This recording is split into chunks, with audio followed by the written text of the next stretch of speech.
miigwech. That made me tired just listening to it.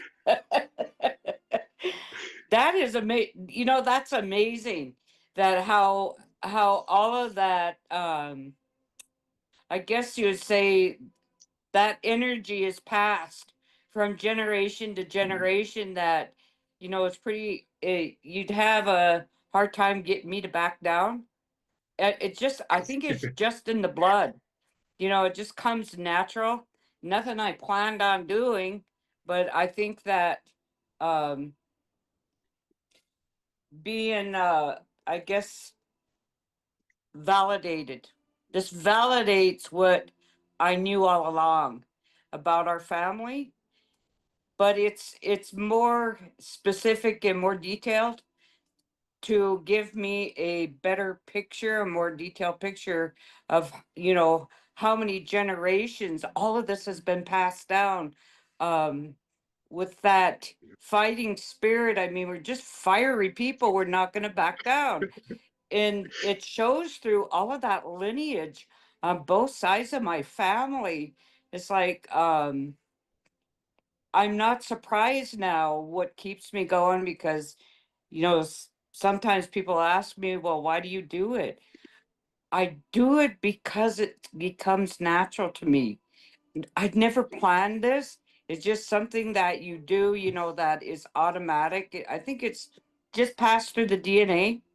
I Yeah. really think it's more powerful in more of the offspring as you go along in in passing on of the generations. Um, I think that I guess it the spirit we're encapsulated with the spirit, not to um surrender. I haven't Exactly. surrendered yet. I don't think that I will because it's just it's what's going on with the little shell right now is it's unimaginable how a white man can come along and literally hijack a whole tribe and then try to bastardize me, that I'm not legitimate. And I said, I'll match my lineage with yours any day of the week. And I'll keep coming up. You cannot take that away from me. Just like, when I went to college and they told us one of our pep talks were, once you get that degree, nobody can ever take that away from you. And that's kind of, you're born into it. And so I know that Gerald Gray has tried to bastardize me and put me in suspension. I'm a suspended Anishinaabe. What the hell does that mean? You're not active or what? What's that mean? He made up that category just for me. It's I like a have the church. documentation where he did that just for me, and I thought, damn, I must be important. Look at all of these resolutions he's creating since I came along. What's he into fighting with 70-year-old ladies? Is that his thing? It's like, to me, I would be shameful if I had a son doing that to an Indian woman, an Indian elder. I'd be ashamed of them. I would truly be ashamed of them, and I would scold them big time if they did something like that. It's just um, the audacity, the audacity. The white man has always tried to steal our identities from us, through the schooling system, where um, we were always described, we were nomads, and we were dirty people, and we were, I don't know, we were less than, dehumanizing us, and so when you have all the generations of that and we survive that and we can still stand upright, Yeah. says a lot, about um, the energy that's passed from one generation to the next. It's like, um, I look at the big picture, and I explain this even to my students, is that if you think about the totality of what's happened to Native people, we are the 2% that survive the genocide. 98% of us were exterminated and murdered, wiped off of the face of this earth. And so that says a lot about we were always meant to be here. And I've heard that in ceremony after ceremony. That's why we're here, is we were meant to be here and we're not going away. That's just how it is. And so I'm wondering what possesses a white man to try to steal the identity of an entire tribe. That to me is just about as genocidal as you could get by doing that to a whole group of Indian people. Who would think to do that? When I was up in Canada and I met some shirt tail relatives up there at Hobima, and I found out I was related to the Wildcats by shirt tail, and she was telling me that I'm related to you. I said, really? And she said, yeah, but she was telling me about when she was working on her master's degree, she got like a scholarship where she got to go visit Germany as part of her master's program. And so she said what she learned there is that when Hitler was contemplating how he was going to take over Germany, what he did is he took a trip to the States and observed how native people were being exterminated and nobody was putting up any fuss about it. Too bad, we don't need them. And so there was nothing out of ordinary for how they viewed us. It was not a big deal. So Hitler went back to Germany. Aha, I know how to do this. And so he implemented what he's seen in the US and went and copied that in Germany to get rid of the Jews. And so when she was telling me that, I was dumbstruck. She said, yeah, that's what I learned while I was in Germany. And to think that somebody from the whole Bima Reserve to go all the way over to Europe to Germany and learn about that. But there's also one other person. I don't know if you know him or not, Carl. He was a real instrumental in bringing to light, how the Métis ended up in Montana and telling that story. Nicholas Roman. He passed away about 5 years ago, I think. He was originally Montana's folklorist, and that's how he Hmm. got interested in the Michif people. He was more or less spent a lot of his time in North Dakota, Turtle Mountain, but he lived in Montana, and so we eventually hooked up, and that's when we did this big international gathering in Great Falls.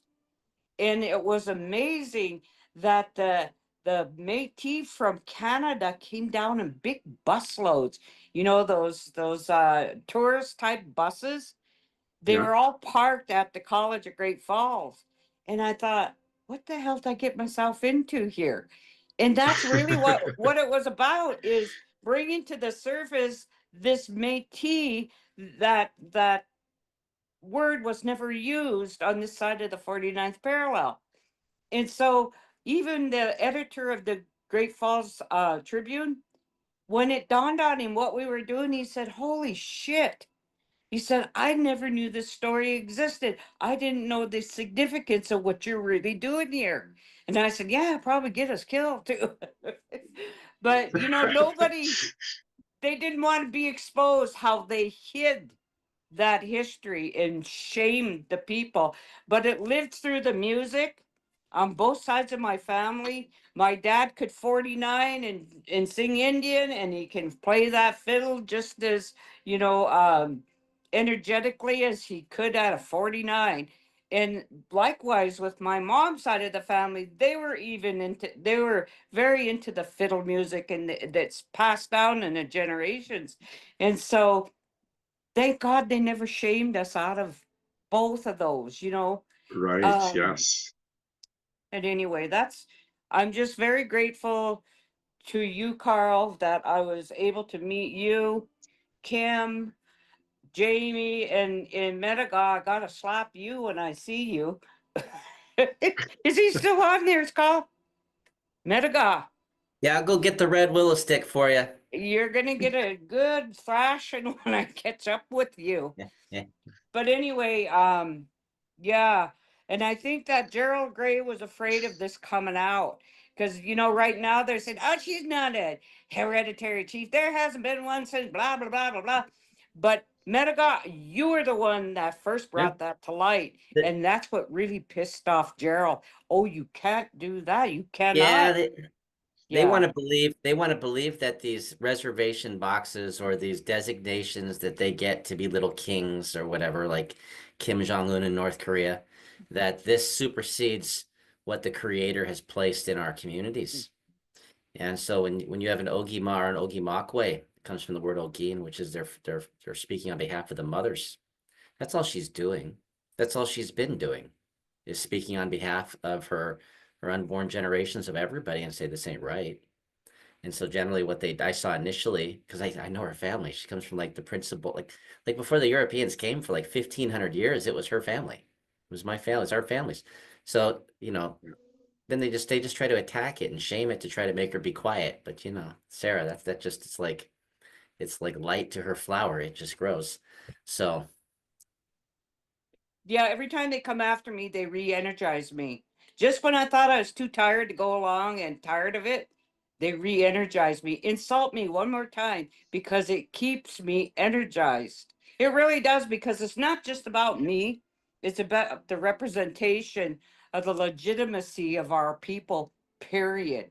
It's about protecting the people, not attacking the people. That's what gives Gerald away about being his whiteness, comes out by attacking the people. You don't do that. Indian people don't do that when you're in the leadership. You attack your own people and try to weaken them. That's not, and I guess his Indian don't come out on him at all. But too bad. And that he's so ashamed of being white. It's like, what is it about being white that hasn't worked out for you? It's like I don't have that white privilege. That'd be interesting how different I would be treated if I was a white woman. I think things would be playing out differently. But anyway, Carl, I'm so thankful to you. You've done an excellent job in uncovering all of this details. It's the details. You can't argue with the facts. We might That's not right. like the facts, but you can't argue with them. Yeah. That's what's cool about what you're doing, is you can't argue with the facts. Great. Thank you. You're so welcome. I want to Thank thank you. everyone for coming tonight, and it was a special honor to have Chief Midigai Gichital here. yeah, And I just wanted to thank everyone for coming. And what we're trying to do is to grow our community through cousins and through like familial and family and just doing something positive. So thank you all for coming tonight. And I want to give a shout out to our sponsors tonight, which is the Michif, Montana Michif Heritage Foundation. It's awesome that they were willing to sponsor us tonight. And I also wanted to thank the Therapeutic Massage by Thundering in Mississippi. So thank you all for coming tonight. And like, please join us at our next meeting. Like, we're going to delve into Sarah's genealogy a little bit more. And we're going to grow that family tree. It's just a beautiful journey. It is, just to see how we're all related. And I pray for Gerald Gray. I do. And for what he's done. And I just ask that we all come together as a community of loving individuals who we all are tied together. And it was just beautiful to have you all here. And thank you, Sarah. Like, it was such an honor to have you here tonight and to share your genealogy and your resilience. And I just want to say thank you all. I have Thank you, Kim. Go ahead, David. Yeah, one last thing to share is as you work up these circles and you go back towards the east, you run into these things called, traditional lodges, and you run into these things called traditional customs and practices. Like she said, her parents, they know the ceremonies. And so these exist. On the Canada side, the curriculum in the universities and colleges are governed by these lodges. And currently the acting lodge is the Eighth Fire Lodge out of Ontario that has its headquarters out of Centennial College in Toronto. They built it's a massive lodge. It's just beautiful. It's part of the school for meetings when they call the Silver Train Agreement, when they call the Governor General of Canada to come and talk, and they have that authority to do that. And so I've been elevated into one of their 4 traditional chieftain positions, and I've been able to meet with those that do the raising up. Traditionally, the regional chiefs would have traveled back towards the Great Lakes, and they would have received their wampum. They would have received a string and a wampum, and that's your authority. When you actually met people, they'd say, "By what authority do you speak?" The Europeans would hold out their paper, and the chiefs would hold their wampum, and they'd throw it in the fire. And when the fire is out, they'd pick their wampum shells back up and say, "Where's your paper?" "Oh, I guess I'm the senior authority here," because they still had their wampum as they were restringing it. And so we've gone through a lot of these raising up ceremonies, and these are maintained by the Mohawk Nation of the Haudenosaunee Iroquois as part of the great peace between the Anishinaabe and the Iroquois. They've taken that responsibility. And so we have I just want to let you know what's happening. So we have a gathering occurring down in the Yucatan this month, the 14th or the 18th through the 24th, and 150 nations from Central and South America that are about 30 million indigenous that still live in dirt roads and bamboo huts. That they Oh, are that's fabulous. they're coming together. but this discussion was about our territories. And so they know very well about Sarah's family. And so I just got back, Sarah, so I should have came up and saw you. I'm gonna be back down there this weekend, and I'm gonna drive up and see if I can. But we were with the Nimipu discussing this because they're gonna have a ceremony in the region. The Nimipu are the Nez Perce. They're the Western Ojibwe. They were part of a trading route that had gone to trade with the Umpqua in Oregon. And they're gonna be doing a raising up ceremony. So we're gonna just shove it in his throat because the Iroquois Nation is gonna come over and give her some wampum and is going to raise her up properly. And then what's he going to do about it? Not a damn thing he can do about it. Yeah. Yeah. Thank you. Thanks, Thank you. Maribel. Great. Does anybody else have something they want to contribute to tonight's meeting? The floor is open. I just think that was a wonderfully done genealogy trip. That was really educational. Thank you, Carl. And I still thank the Great Spirit for blessing us with you. Thank you. My pleasure and honor. It's our ancestors encouraging me to do this because they're speaking through all of us, and that's what brought us all together. I believe the Great Spirit's guiding us tonight. Thank you, Ronnie, too. Does anybody else have something to say? No, I noticed there was some comments in the chat section. I haven't been able to really go through any of them yet. If there's any questions in that chat session that need to be answered, or if there's anybody else that would like to say something. Actually, Sarah LeDeau is related to Sarah. Their daughter Marie Rose was my 3rd great aunt.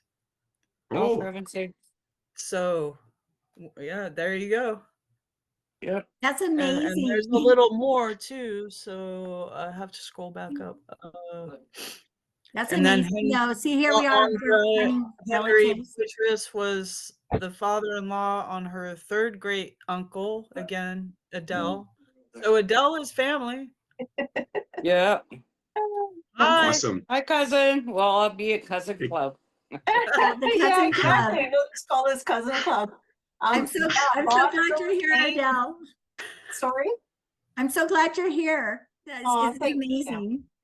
Yeah, your cousin too through the La Fontaine and my Trottier lines. So, yeah, this is just so fascinating, and the story of your history is just like, oh my God, I was riveted because it's just, for myself, it's just so cool. And I recognize so many of those names because I grew up with so many stories through my own family because we were so entrenched in that history.